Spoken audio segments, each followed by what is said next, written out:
All right, Michael Easter, to be in the top 2% of healthiest people in the world, what do people need to do? What do they need to eat? I'm going to start with something very simple. So when I wrote The Comfort Crisis, I come across this study, and it finds that only 2% of people take the stairs when there's also an escalator available. 2% of people. So what does that tell us?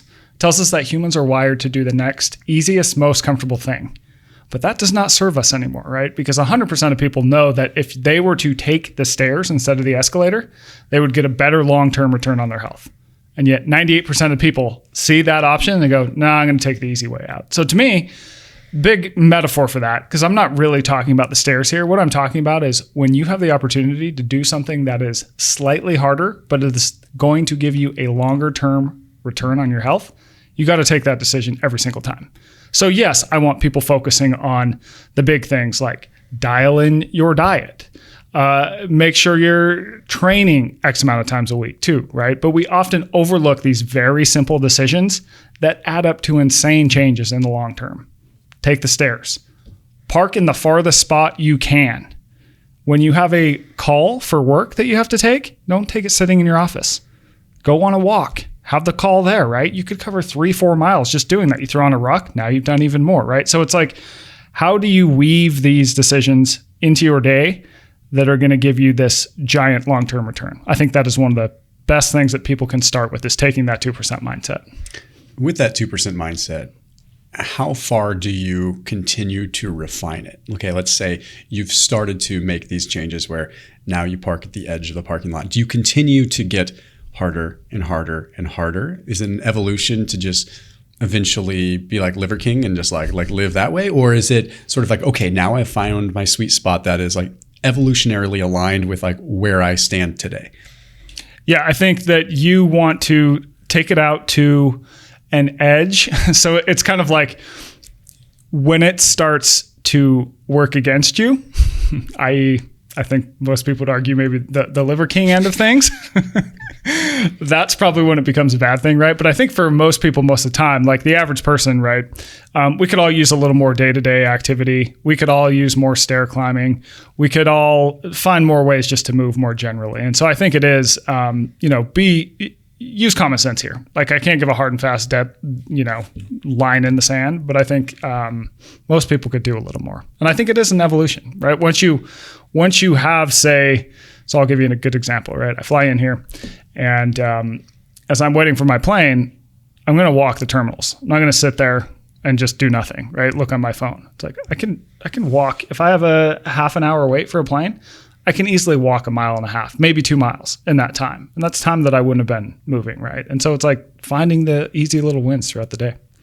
So as far as maybe nutrition is concerned, like what are choices that people can make to be in the top 2% of healthiest people in the world? Because some things are easy to address, like, okay, eat less. All right, well, what are some more practical or pragmatic ways to accomplish those things? Not specifically just eating less, but because nutrition is so nebulous. And like, although maybe for you and I, we could look at it and there's a hard line in the sand between what's too much, what's too little, this, that, and how to make it harder.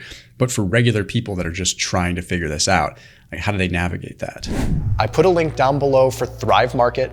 I know this is a relevant pitch for them, but at the same time, it makes sense. There's a 30% off discount link down below. Thrive Market is an online membership-based grocery store, and it literally is their mission to make healthier food more available for people in areas that cannot get healthier food. They really wanted to make sustainability a real thing and be able to get real good, unprocessed, and even healthier processed food options into people's hands. So that link down below is a 30% off discount link for whatever you choose. You can fill up your grocery cart using that link, 30% off plus a free $60 gift. So 30% off whether you choose some beet chips or whether you choose siete tortilla chips instead of regular corn chips, or if you want jerky snacks or this or that. And a lot of the times it's going to be much, much cheaper than you would find at many grocery stores. So that link is down below. It's in the top line of the description underneath this video. And again, 30% off and a free $60 gift. Yeah, so here's how I'll answer that. So part of my book, Scarcity Brain, long run up to this is that I come across this data that basically shows what kills people today. It's heart disease. Full stop. That's the number one killer of people today. What are people most worried about that is going to kill them? Number one is cancer. Number two is that they're going to get murdered. I mean, it's all these things that are not heart disease. Heart disease is like at the very bottom of what people are worried at. What does the media cover? Terror attacks, cancer, not heart disease. So there's this mismatch, right? Everyone is dying of heart disease. No one is worried about it, and the media isn't covering it. So I pocket that away. And then I come across a study that finds this tribe in the Amazon. They're called the Chimane tribe. And it finds that they have the healthiest hearts ever recorded. And this is by CT scans. And so I go, okay, I got to go down there and see this for myself, because my background is I'm an investigative journalist. I'm an adventure journalist, basically. So I go into interesting places, learn things, talk to people. So I fly into La Paz. I take this 12-hour car ride down into this town called Runabaque in Bolivia. And then I take a 6-hour canoe ride up into the middle of the jungle. I mean, it's just dead jungle. This is a feeder river of the Amazon. Eventually, the canoe driver, we'll call him the captain. It's like me and him. He pulls over, and it's been literally walls of jungle for the last 6 hours. I'm like, how do you know we're in the right place? You just trust me. So we get out, we climb up this embankment, and there they are. This is this Chimane tribe. And I end up living with them for a little while. And the reason they have such healthy hearts, and by the way, they also don't tend to get certain forms of cancer. They're not getting diabetes. They're not getting a lot of the diseases that kill us in the developed world. Most of it, researchers think, goes back to what they eat.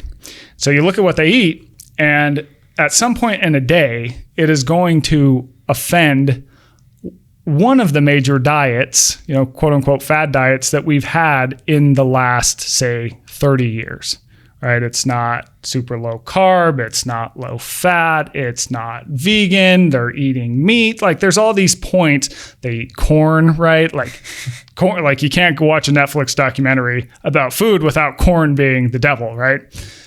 And the one commonality that all the food has is that it just has one ingredient. So they're eating fish, they're eating meat, they're eating rice that they grow themselves, they're eating fruit, they're eating vegetables, but it's all just foods that are ingredients rather than foods that are packed with ingredients. Meanwhile, in the US, 60% of our diet is ultra-processed foods. And so this becomes really important because when you eat ultra-processed food, you really concentrate a lot of the calories. There's a lot of triggers that lead people to overeat. Who knows what else is happening? And so I think that the reason that these people don't get heart disease, the primary reason is simply because they're eating foods that lead them to not overeat, that are packed with micronutrients, that have a lot of good things going for them. In a given meal, how many different ingredients would they have? I mean, were they pretty sparsely populated, like in terms of, okay, they had lunch that maybe was some meat and like maybe one vegetable or something like that? Or was it, because I find that's interesting too, is like, what are we bombarding our body with? Even when we're talking about wholesome food, like bombarding multiple signals that just aren't really practical and they don't evolutionarily make sense, like to have all these things at one time. Yeah. So I'll give you an example of like what I would have for lunch with them. It'd usually be like a pile of rice, maybe half the plate, some vegetables. It might be like onions or Wait, they something. Ate carbs? Yes. They had a lot of carbs. I'm not even going to tell you the percentage of carbs. Your head would explode. And then they'll have meat, whether it's chicken. They have chickens running around. Whether it's fish that they pull right from the river. They hunt this deer. It's called Amazonian deer. It's like a tapir, they're called. Okay. But here's the thing. So you're probably picturing some idyllic, like, oh, this food is from the land. It's fantastic. Like you would get it some, I don't know, brunch place like in Vermont served by a hippie. No, this food does not taste good. It's because they're not pounding salt on it. It's not cooked in butter. The chicken, by the way, it's not like our chickens. Their chicken is like this big. You go look at a chicken in like a factory in the US and it's like this big. The meat is bred to just like be delicious, right? The chicken is really hard to chew. They're not coating it in barbecue sauce, which is effectively a sugar paste. So the meals were very bland. They were very boring. They weren't that good. But because of that, you're not necessarily incentivized to eat more and more and more. Now, what was their disposition and body composition? Were they generally pretty lean? Yeah, they're also small. Yeah, so they're not. I mean, I went in there and everyone was just like, "Wow, that is a giant human," you know.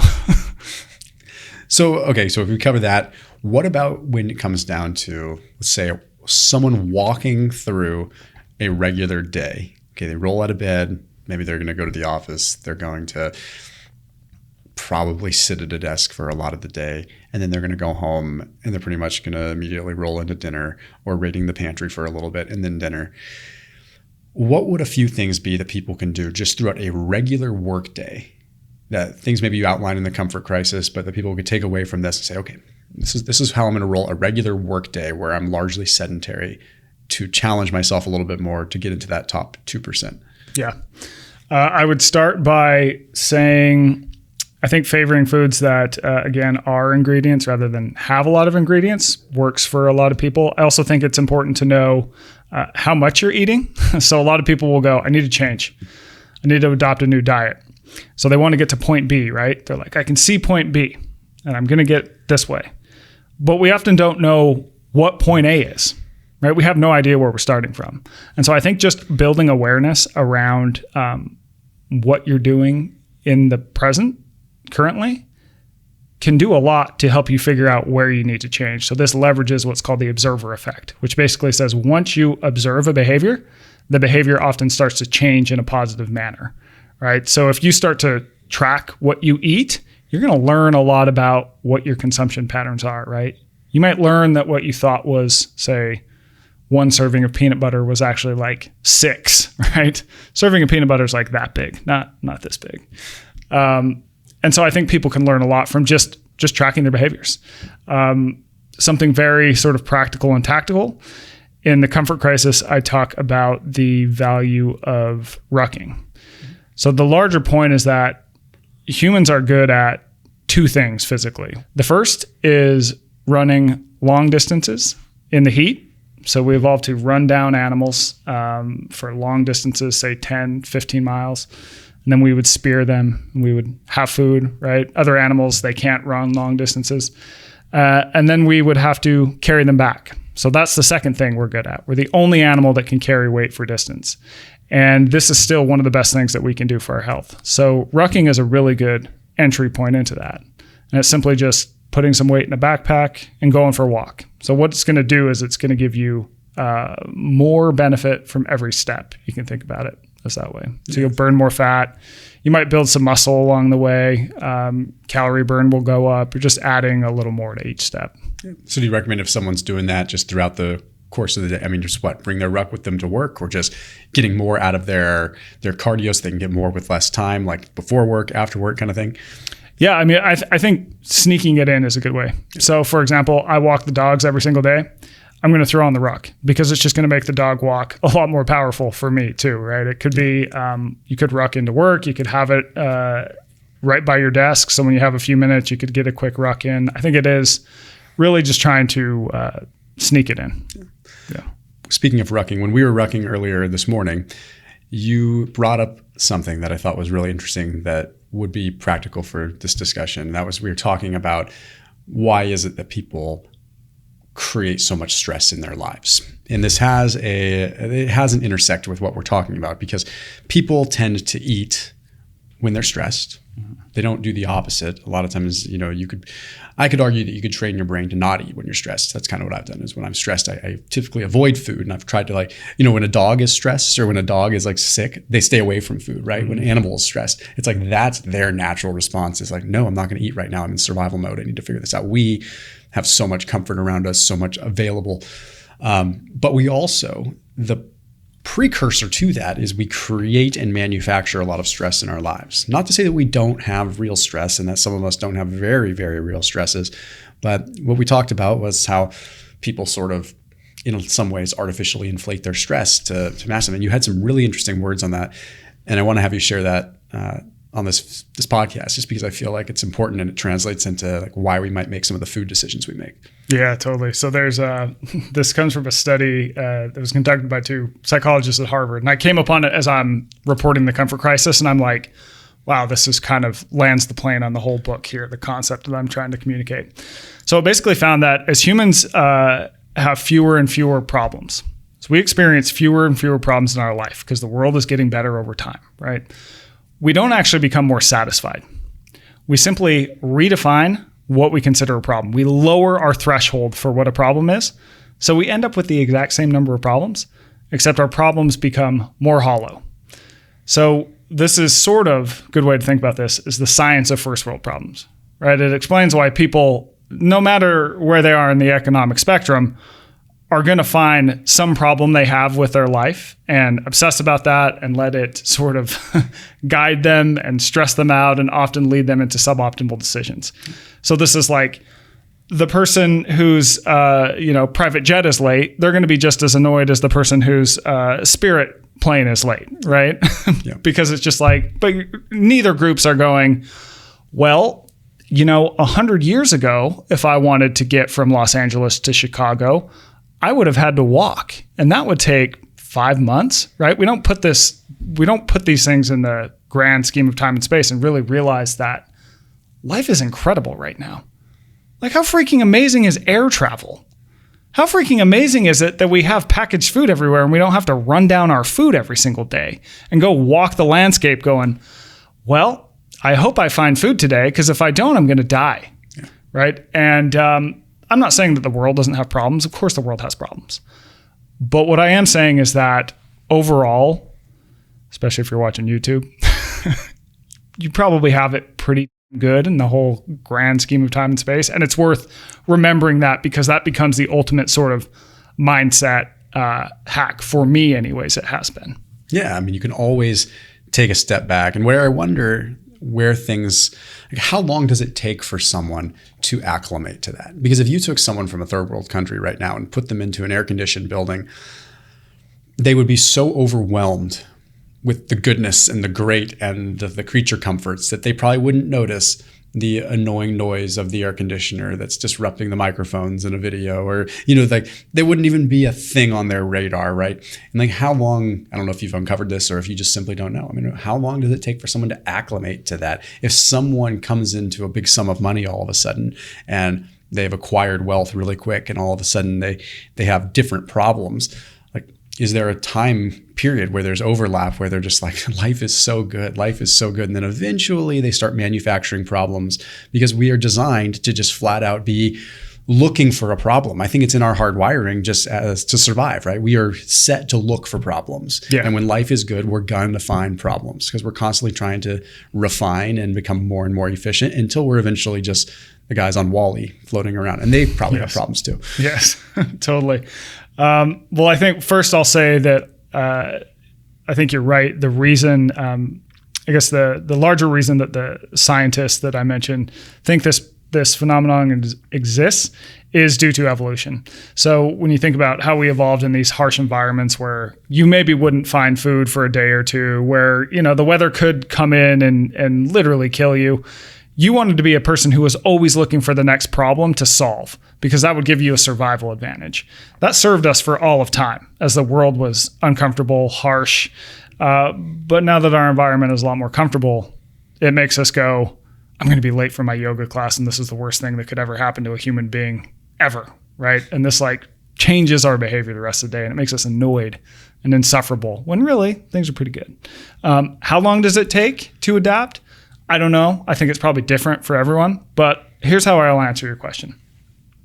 So as part of the comfort crisis, I go up to the Arctic, and I'm up there for more than a month, right? I'm on this backcountry hunt, and we carried everything we needed to survive in our backpacks. We didn't bring enough food to really stay at the weight we started at, because food is heavy. We had to pack it in. So I'm losing weight. I'm starving the entire time. I had come from Las Vegas, so I was nice and adapted to the August heat, and I go up to the Arctic. It was so cold, dude. I was never warm for 1 minute. If I wanted water, I have to hike down to a stream to get it, on and on and on, right? It's just really hard for an entire month. And so when I come back into my normal life, I remember one of the first places we went, because you have to get ferried out there by these planes that are about the size of this can of water here. We get, plane comes and picks us up. takes us to this little rink-a-dink airport there in this town in Alaska. But the airport had hot running water. And I flipped that thing on, the faucet, and hot running water hits my hands. And it was literally one of the greatest things that has ever happened to me in my entire life. I just was like, my face just went, oh my God, I forgot about hot running water. It was like an emotional moment for me, right? And when is the last time you thought about hot running water? Yeah. Never. Yeah. So I think part of my message is that in order to realize how good we have it and sort of level up psychologically, because my whole thought on life is that all the physical, the gym stuff we do, the things we do out, so all the physical is just a way to start to unpeel layers of the mental, of the psychological, so you can live a better life. And you can take this stuff and use it in order to reach the next level in wherever you want to reach, right? I think in order to do that, you have to do these things that are challenging, that push back against you, that show you things about yourself, and especially about the environment that you're in that you just didn't know. It's like before I went out there, it's like I'm a fish. I'm like the fish in water going, what the hell's water? As I have all these amazing conveniences around me, like hot water. But I have to remove myself from that, go through this hardship and come back and go, oh, hot water's amazing. Now this, of course, fades over time. When I just washed my hands in there a minute ago with hot water, it's not like I broke out into a grin and had this crazy emotional response, but I can still have moments where I really appreciate that. And when I find myself complaining about, let's call them first world problems, I can kind of stop myself and go like, oh, you're being an idiot. Things are pretty good. That doesn't mean I'm not going to try and solve the problem, but it also means I'm not going to let it work me up and stress me out and ultimately hurt my life in a way that it doesn't really need to. Yeah. What's your take on fasting per se for this exact reason? Because you could ask expert after expert after expert, and obviously I'm big into fasting, but everyone wants to talk about it from a biochemical perspective or a nutritional perspective. Typically, I've always looked at it from like an element of, I don't want to use the word mastery, that sounds cocky, but it's like, it's depriving myself, and it makes food taste better. It makes sweet things taste sweeter. It makes fruit taste sweeter. It makes meat taste more nourishing to me. It makes, what is your take with the comfort crisis and fasting or abstaining from food for periods of time? Yeah. So I think the comfort crisis, the kind of big message of that book is that as the world has gotten more comfortable and things have become easier for us, we've lost a lot of these forms of discomfort that keep us happy, that keep us healthy. And I think one of them that has really changed over time is our relationship with hunger. So in the past, people were hungry often. And hunger was this cue that's like, you got to go find food, right? And I think recently, very recently in the grand scheme of time and space, food has kind of become a widget that we use to deal with all kinds of things, right? I like that, a widget. Stress. We're bored. So there was this study I loved. I can't remember who conducted it, but it found that 80% of eating today is not driven by true physiological hunger. It's because we are stressed, we're bored because, well, it's morning time and you always eat breakfast in the morning. So clock says so, let's have some food, right? Even if you're not hungry. And so that I think that hunger can be going through prolonged periods of hunger, i.e. fasting, can be a good way to get to know what the hell hunger even feels like again, because we don't feel it that often. And I think people will start to feel hunger. When you start to feel true hunger, people usually panic at first. And they're just like, oh my God, what is happening to me? And they think it like builds and builds and builds. And then eventually, you implode and die. It's not what actually happens, right? It comes in waves. And the wave is often a result of your psychology, right? It's like you're probably going to be more hungry if you're just sitting on the couch, bored, doing nothing as you're fasting, rather than if you're like, I'm going to go out for a walk. I'm going to do something creative. I'm going to do all these different things, right? And so I think that can give you real insight into hunger. And then you can sort of go back into your life after the fast and really start to understand like when you actually need food versus when you're going, I just want to eat for some sort of reward, whether it's because I'm bored, whether it's because this will help cure stress pretty fast. And that can be a great teacher. Is part of the comfort crisis and part of the, the solution that you put out there, is it creating contrast in a sense where, like, I often refer to fasting, for example, as nutritional training with a weight vest, right? Or a ruck. It's like I use the analogy all the time. If you go and you work out with a weight vest on and then you work out without the weight vest on, that workout is now easier, right? Because you contrast by doing something more difficult. Fasting or even working out on an empty stomach. Arguably, we can split hairs all day long and negotiate and be up for debate on what's better for body composition, what's better for this. And there's arguably two sides to that for sure. There's probably I digress. The point is, the one thing that is there for sure is you're doing hard things. You're training depleted. Show me a situation where occasionally dipping your toe in the water, training depleted, is not going to benefit you in your performance when you are not depleted, right? Just by sheer psychological contrast. Like, you know what? I got through this same thing. Is that how you view a lot of this? Is it contrast, or is it really about changing your relationship with pain and changing your relationship with discomfort? Or is the goal to really kind of create a contrast that the other things seem easier? I mean, I think it can be both. I will tell you, and I don't know if this answers the question, but I can tell you that once you get to an edge, the edge expands. People don't tend to fall off it. Okay. Like, people are way more capable than they realize, but we rarely put ourselves in these positions today where we really get close to the edge and find out what we're capable of. So I think that that's true with something like hunger and training depleted. It's like most people will be like, well, I can't do this because X, Y, Z is going to happen. But when you do it, you're like, oh, wow, I accomplished that. Right. And then you go, well, what else can I do? And I think that that's the kind of question we're after, is just realizing that the more you sort of challenge yourself in different ways, I think the great insight that occurs from that is not that you get necessarily better at training. It's that you have this sort of flip, or this switch that flips in your head, and it makes you realize that you can do a lot of things that you didn't think were capable, and often that we undersell ourselves. Yeah. That's an important realization. It's similar to, like, Laird Hamilton had taught me when I was at his house. He was, okay, in the pool training.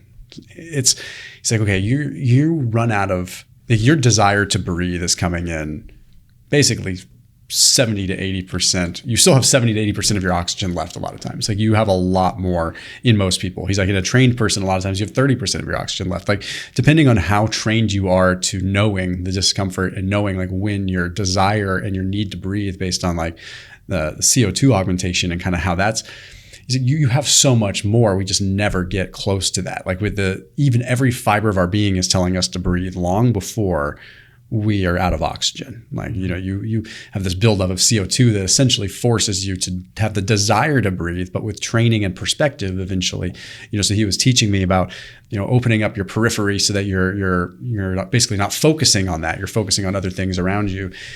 And that was such an aha moment for me to realize, like, this is just a metaphor for life. It's just, okay, my need to breathe is actually, or my thought of my need to breathe is an encumbrance to my performance because I feel like my limitation is here.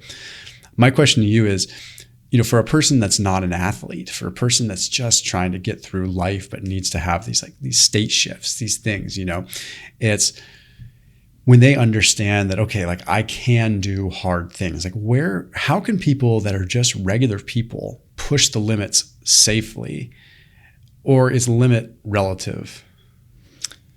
I will answer that by talking about this idea I read about in the Comfort Crisis called Misogi.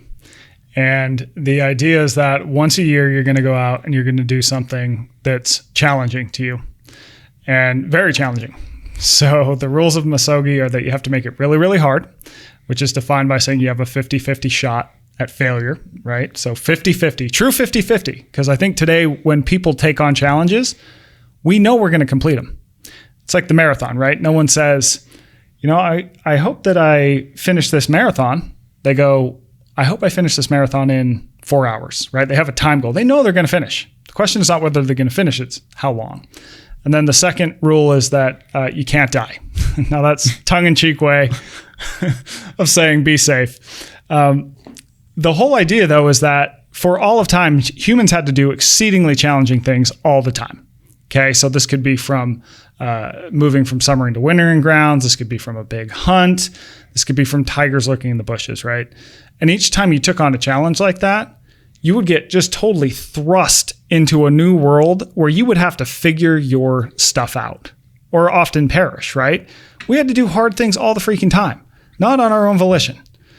And we've engineered that out of our life. Like, we no longer really have that. But these moments when you do something that really challenges you and just sends you like where you're going, I don't know if I'm actually going to finish this thing. That is a great teacher.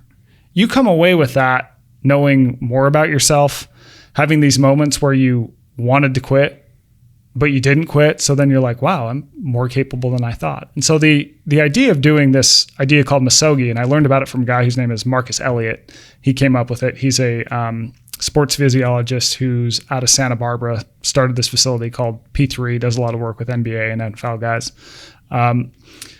The idea is that doing this one hard thing a year with this 50-50 shot at failure, it puts you in that position like humans used to have to go through all the time, and you really struggle, and you come out the other side of that with newfound knowledge about yourself.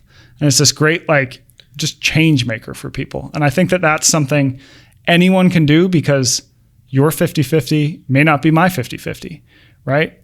For, I don't know, Steve down in accounting, a Misogi could be like, man, I'm trying sushi. Yeah. And this is going to be really hard. But for, Janice, who's in HR, who's the crazy triathlete, she's like, I'm doing 3 Ironmans in 3 days or whatever it is, right? Both of them are going to learn something wild about themselves. They're going to cross this threshold of like this unknown zone, right? When you look at all the myths from human history, they all have the same basic structure. And that's that the person has to leave this zone of comfort and go into this abyss where it's like, I don't actually know if I'm going to make it out of here. And in this abyss, they just struggle and they have to really fight their way out of it. And they're not always sure if they're going to come out. But when they do make it on the other side, they've learned something about themselves totally internally, right? And that just changes their behavior moving forward. Makes them realize that they are more capable than they think. So when we talk about like the top 2% that are the healthiest, are they the healthiest because they have this mindset that allows them to abstain from food and allows them to push that extra little bit? Like, how did you come up with the 2% sort of theory, or almost a law in a way? Mm-hmm. It does come from it comes from that study. Yeah. It comes from 2% of people take the stairs when there's also an escalator. Yeah. So do you think that 2%, that's just a metaphor with the stairs, but does that seem, in all the people that you've talked to as a journalist with this, mm-hmm. is that about the ratio that it is with other hard things? I think that it's pretty freaking close on a lot of things. I think, just look at how many people actually meet the exercise guidelines, for example. Like, it's not that many people, and the government's exercise guidelines are like, pick up something heavy and put it down like twice a week, go for a jog, maybe like 3 times a week, get 150 minutes of like light cardio. And by the way, like walking counts, right? Not, like, very few people are hitting those. And so I do think that when you start to just peel away the layers, it is being in that sort of 2% mindset of going, I'm going to choose short-term discomfort so I can get long-term growth, and applying that across the board. I mean, you can apply that anywhere, right? It can be to your training. It can be to your work life. It can be to your relationships.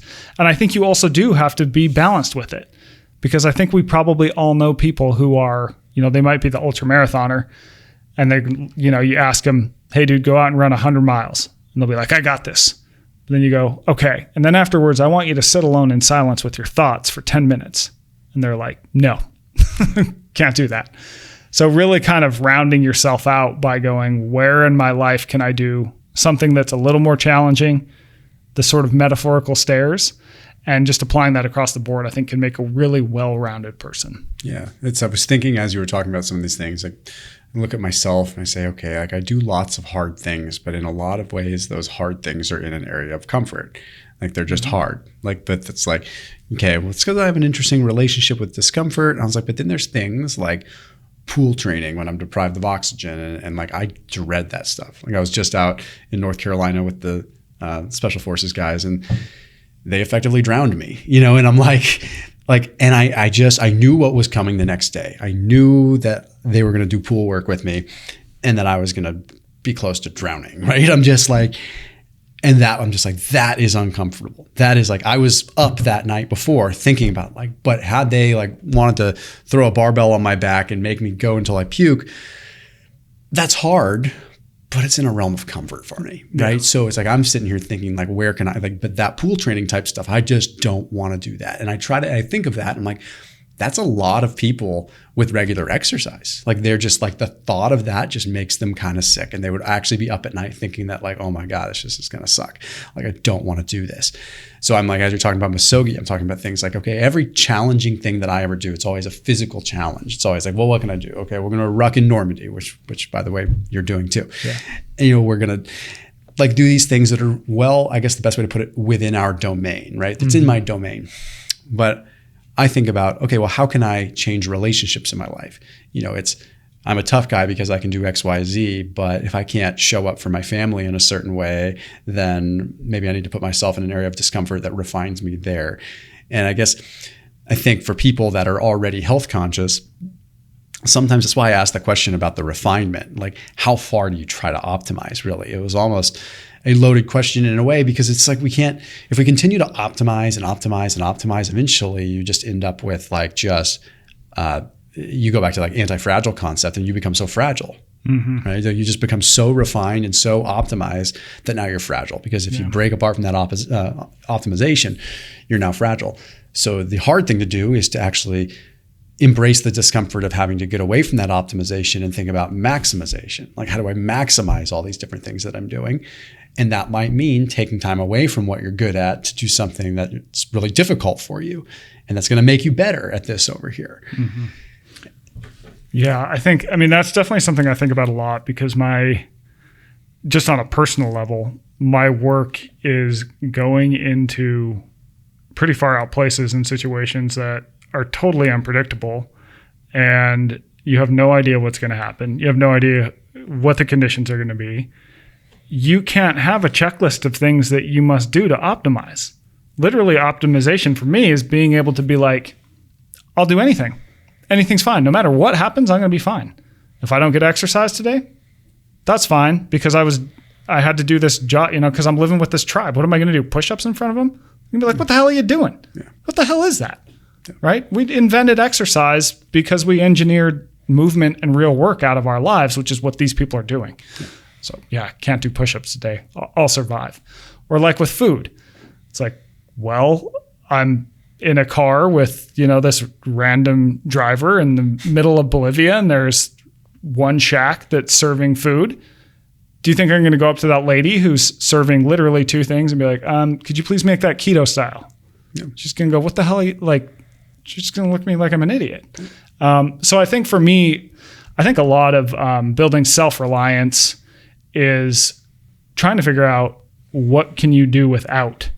And I do think we're at a point in health and wellness where people are adding so many things on that, I love your word fragile, that we got this checklist we got to do so we can optimize. But it's really okay, but if one day you can't do that, then people fall apart, Yeah, it's the quintessential sort of optimizing sleep, so much to the point that if your sleep hygiene is one click off, then you don't sleep because you're stressed out and pissed off about it. Mm-hmm. It's the same kind of thing, where as someone that has spent much of my adult life refining and trying to optimize, I've realized that I've chased my tail so much, and that every time I start to optimize here, I take away from something here. Mm-hmm. And balance is, I don't think we ever have balance. I think we go maximal effort in one area and then maybe maximal effort in another area, but we always kind of have this imbalance. We're not ever doing it all at once. And the more that I try to do that, that leads to burnout. The more that I try to optimize these things, that just leads to coming back to square one. Mm-hmm. So it's almost, for me, it's become this thing where you have to have so much acceptance and confidence. And the confidence comes from getting out of your comfort zone and knowing that you survive in the uncomfortable environments. That uncomfortable environment might be, well, shoot, today I have to eat rice with the Okinawans. It's going to be the way it's going to be. But you know what? I'm fragile enough that my mind will get me through this. And you know what? I'm not going to placebo myself into becoming fat because I ate that rice. I'm going to live on what I got. And it doesn't mean that there isn't an optimal situation for you when you're home and you have everything to your advantage, but you almost have to train that part of your brain. And I think that's what you're ultimately saying, right? I mean, it's like train that part of your brain to be comfortable doing the uncomfortable, or at least familiar with it, maybe not comfortable. Yeah, totally. I mean, I do think it's a mindset. My example is what I fell victim to is like doing a lot of morning routine stuff. So I think when we look at morning routines, or really any sort of optimization thing, it's what are we trying to optimize for? So I got to look at myself and be like, what do I want to do with my life? What is my big goal? My big goal is to write books, write words that change people's behavior for the better. And so I do books, I do my newsletter, the 2% newsletter. And so the things that I do, they need to feed back into that, right? So I need to be a certain level of healthy so I can think well, so I, can know what I'm writing about, because I write about health and wellness things.